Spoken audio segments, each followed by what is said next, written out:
ground for me.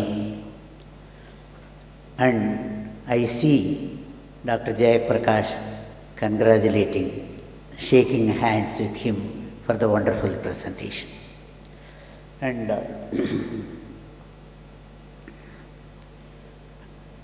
I am going to talk with not published papers, but with what Maharishi has given. And the very idea of this conference is to fill up the gaps. Our deficiency in publications will become corrected with the post-conference follow-up, I suppose. My talk will cover these 2 points. Introduction to Vedadriyan science. The Vedadriyam starts with absolute space. The absolute space, we'll see what it is. The dimension of the hair of the cat, 10 to the power of minus 10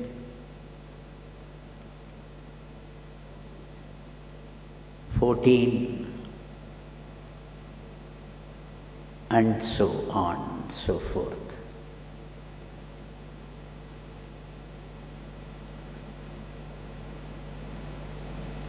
We have come to this stage. The molecular basis of spirituality starts from here and it goes much to the unexplored area.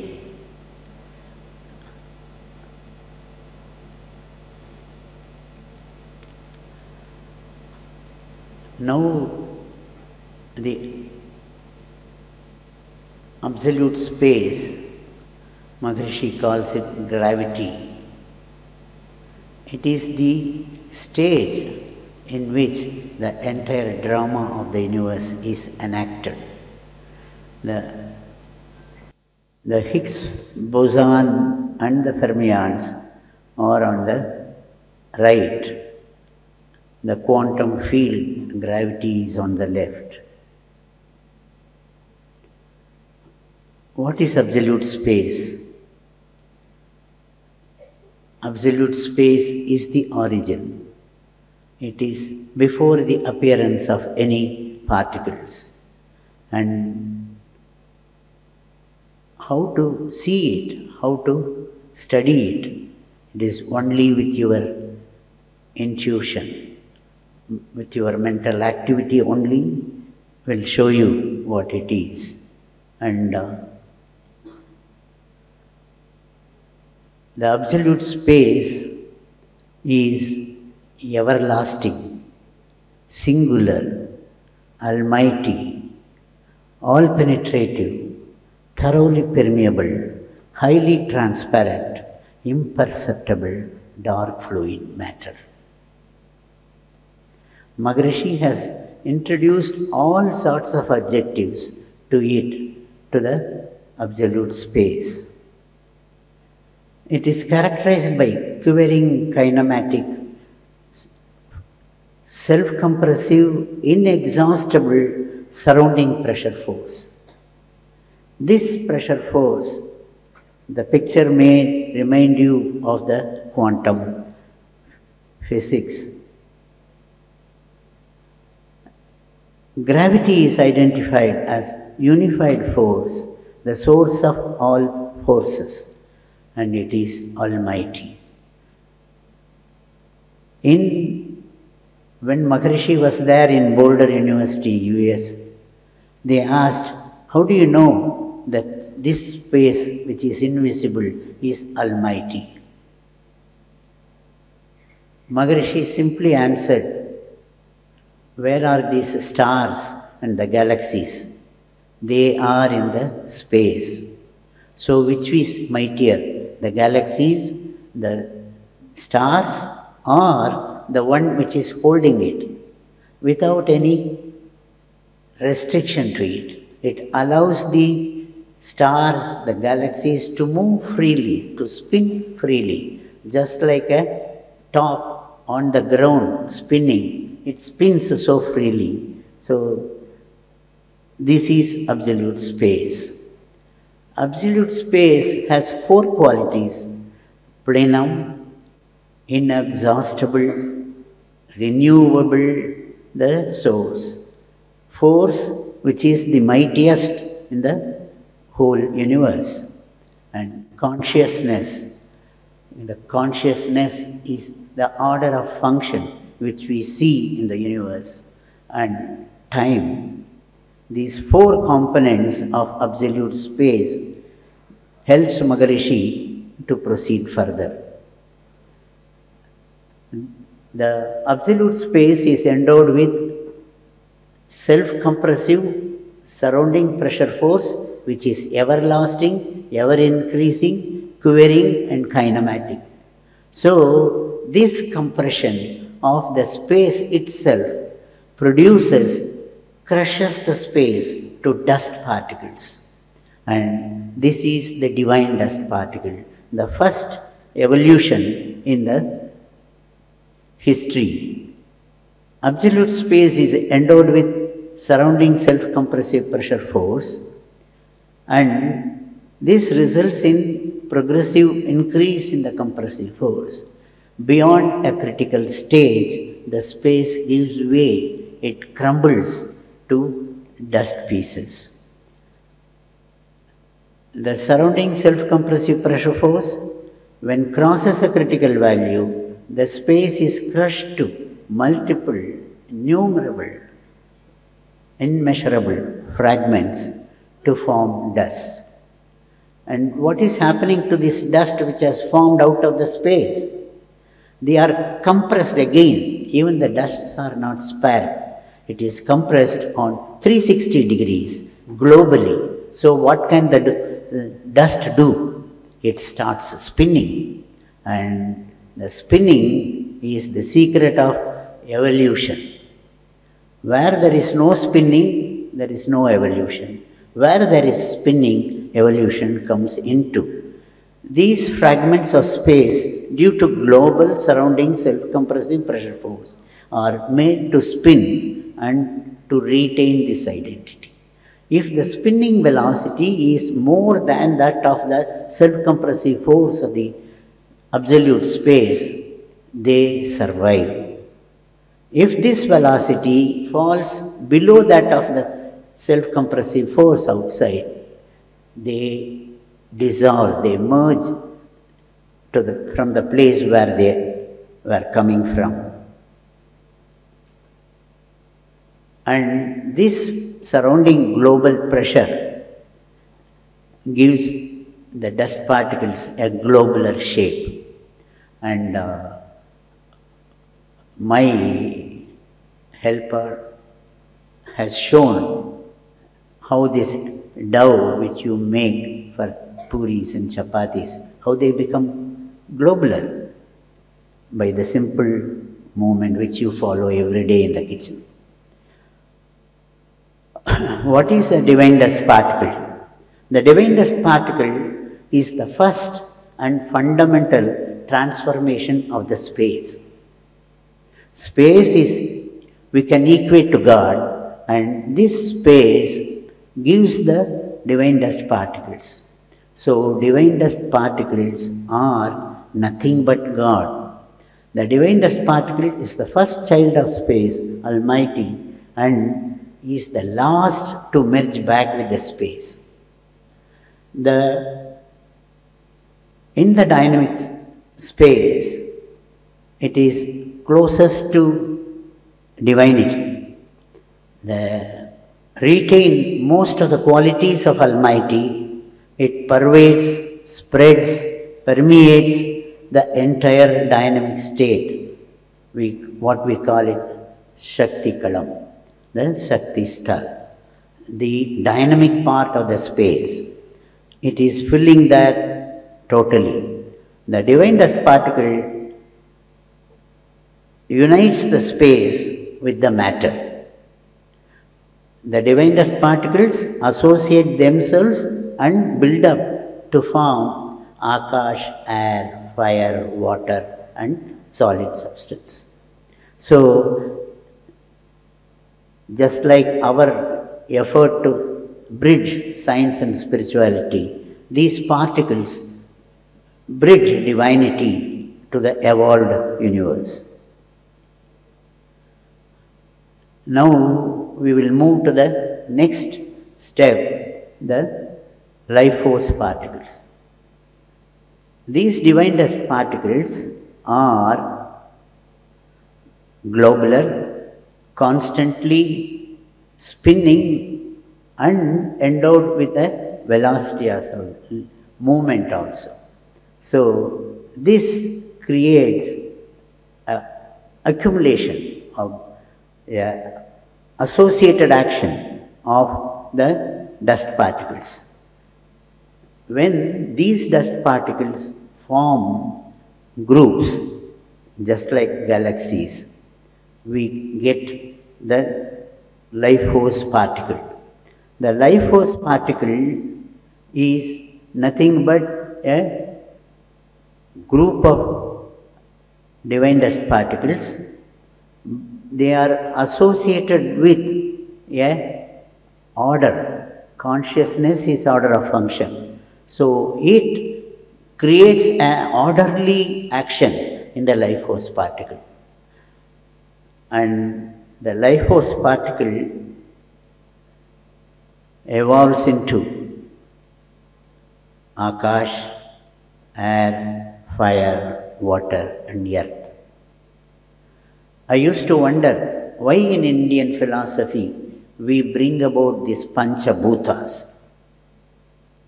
They are the building blocks and we will see how it is.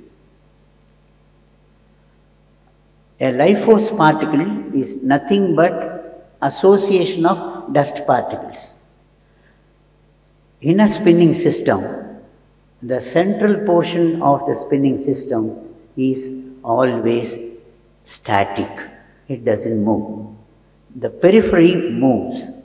And when you have a spinning system, you have various velocity gradients from the center to the periphery.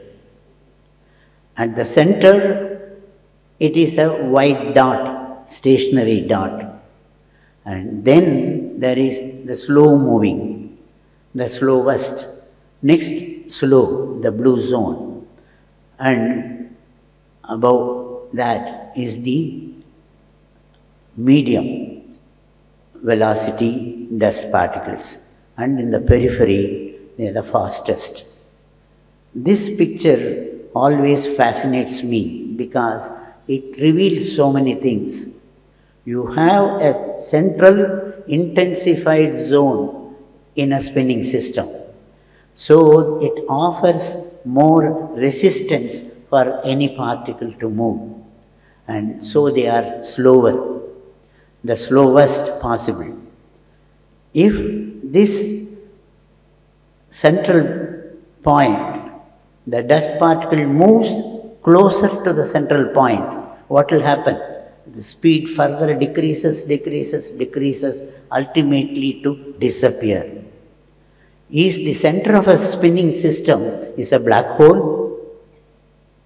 Similar to it, we don't know much about it. We will only explain with the terminologies what we know. So, this arrangement polarizes the dust particles to 4 zones. And we very well know that we have beta, alpha, theta, delta waves. Will you allow me to say that these particles generate those waves when they dissolve, when they become magnetism? The distribution of the LFPs. The LFPs which are moving with a high spin and speed, they are in the outer layer of this spinning system. Lesser LFPs, low density, and the high interparticular distance. On the periphery, you see more space, whereas as you come to the center, the space is disappearing, the particles are occupying this thing. Towards the central area, the spinning speed is less, the more LFPs are present, and they are highly densely packed. The interparticular distance is the lowest, almost nil when it comes to the central point. Now we see the dust particles in the LFP, life force particle, they are thrown away constantly. It is similar to the merry-go-round. If the speed increases, the child is thrown off. Similarly, when the speed of the dust particles increase, they are projected outwards. And if you compare a strong LFP and a weak LFP, in the left you have more space and less particles. The ratio of the particles to the space is much less when the LFP is weak. When it is intense, it is more. The particles occupy more area and the free space is less. And in a common man, the LFPs, life force particles, are just like a weak LFP. And in a yogi, you can note the difference between the two projections. And the first, the weak common man, the areas occupied by the blue and the violet zone is much less. And in a yogi, you see additional zone which is represented by the black. That is the absolute space which is occupying more in this thing. If this yogi is an acclaimed yogi, he achieves success in his sadhana, then what happens?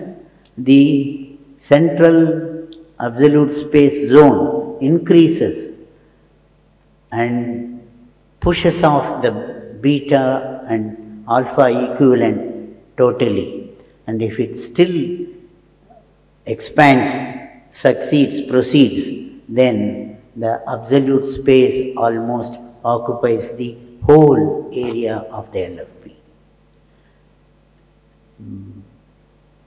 Between man and God, what is the difference? Maharishi used to ask. Man plus the divinity plus imprints, divinity with plus more particles, he becomes man.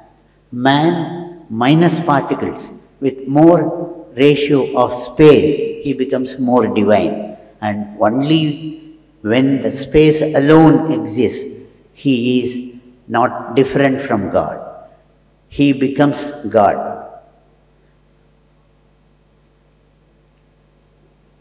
So we will come to the last portion in the first section, that is life force. What is this life force?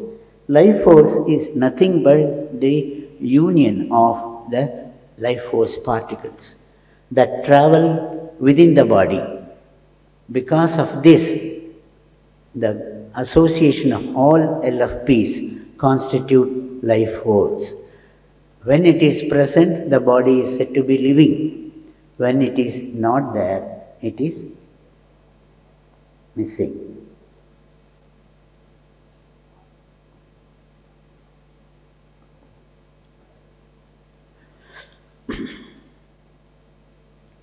The beauty is, in Akash, the life force particles are free to move. they are not entangled. When it comes to air, fire, water, solid, they are entangled. Though they are made up of life force particles, they cannot build up. When it is building up, they become entangled, they are not free.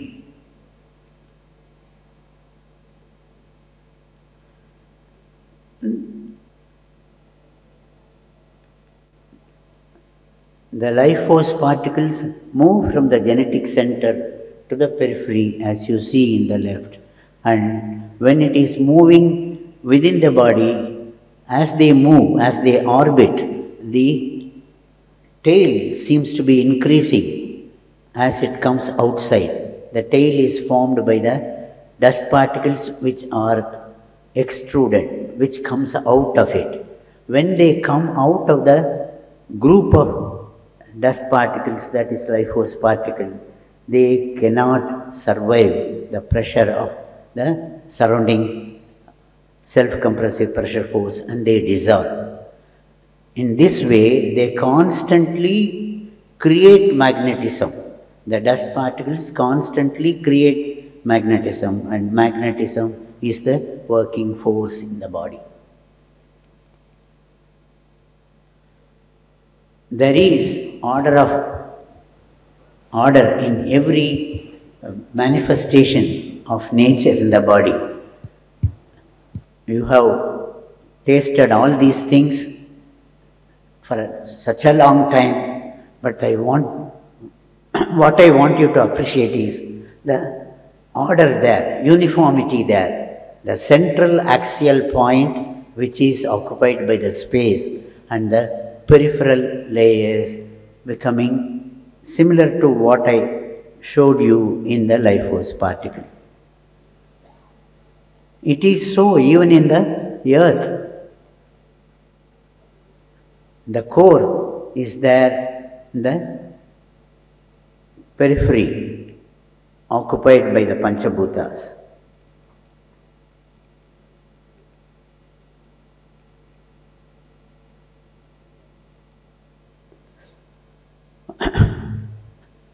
How the magnetism is formed in the body only by the dissolution of the dust particles, and according to their velocity spin, it becomes a beta wave or an alpha wave or a theta wave or a delta wave.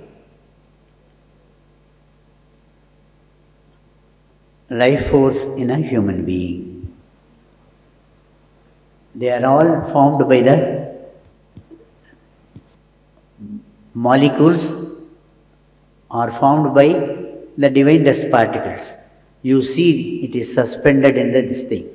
When it is magnetized, when there is magnetism, it becomes something like this, from chaos to order.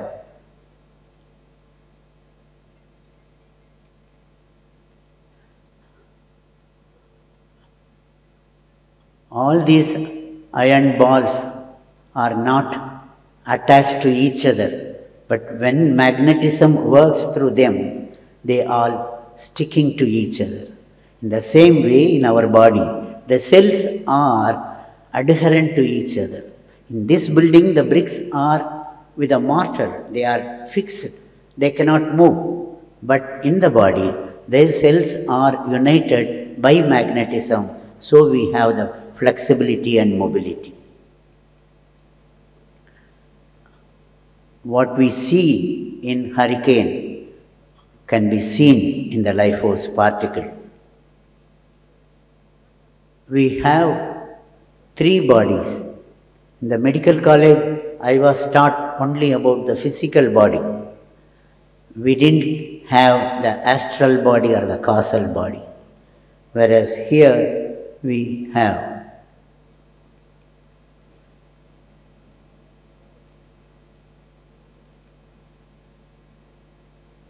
Within the physical body, you have the life force particles moving and producing magnetism.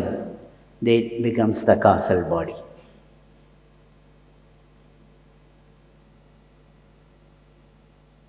the physical body with all the 7 thadus, sabda thadus, juice, blood, muscle, fat, bone, marrow, and the 7th dhatu. And the life force is spinning like this, and the magnetism, when it's produced, it is in the third picture, showing all the 4 zones. Here in this picture is shown how the particles, life force particles, they spin. Closer to the center, all the dust particles are within the life force particle itself. When it is coming to the periphery, they leak out, and that is represented in the form of a tail. If you see the emergent portion of the life force particles orbit, the tail is appearing, it is becoming bigger and bigger. After reaching the middle point of this thing, the tails are withdrawn, they are sucked into the life force particle system. So, in this way, there is a constant turnover of dust particles within the life force particle, and that will explain many intricate activities of the life force. The slower ones are accumulating. They are present in a closely knit, tight area. And when they come to the periphery, this thing. And when the LFPs are moving in the fastest peripheral zone, the magnetism produced is beta. And we are living with meaning only because of the 5 senses, the skin, eye, ear, tongue and nose, the 5 senses. And where are these 5 sense organs present in the body? They are all in the periphery. None of them are in the depth of the body. And so all our experiences are acquired by the activity of the sense organs, and they are all in beta. And when this wave goes into, as shown in the previous picture,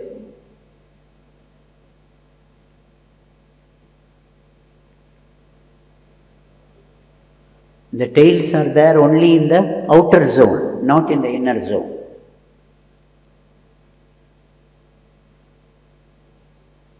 So, when we operate on the periphery, it is the Jnana Indriyas and Karma Indriyas, the 10 Indriyas, they work. And when we focus into the medium zone, here it is, we are cut off from the sense organs, and it is only the mind zone, the Manomaya. And when it is shrinking still further, it is the Vijnanamaya. All the secrets of nature, divinity, is understood only in this zone. And when it becomes slowest, almost touching the absolute space, it is the more divine bliss zone. This we call the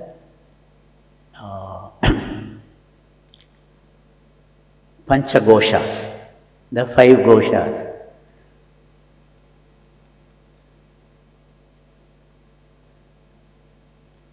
Genetic center is at the center of the 3 bodies: physical body, astral body and causal body. What is there in the center of a physical body? There also it is absolute space. In the astral body, again absolute space. In the causal body, it is again absolute space. The absolute space, being a common denominator of all the 3 bodies, unites the 3 bodies, allows the exchange of energies from the physical body to the astral and to the causal body.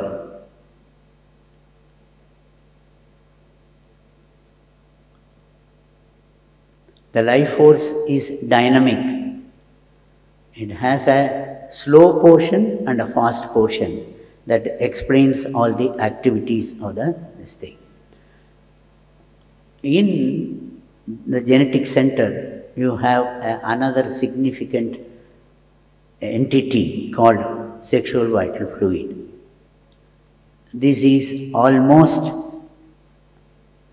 invisible as against the juice, blood, muscle, fat, bone. Everything is building up, becomes stronger and stronger. But after the bone marrow is light. It is jelly-like.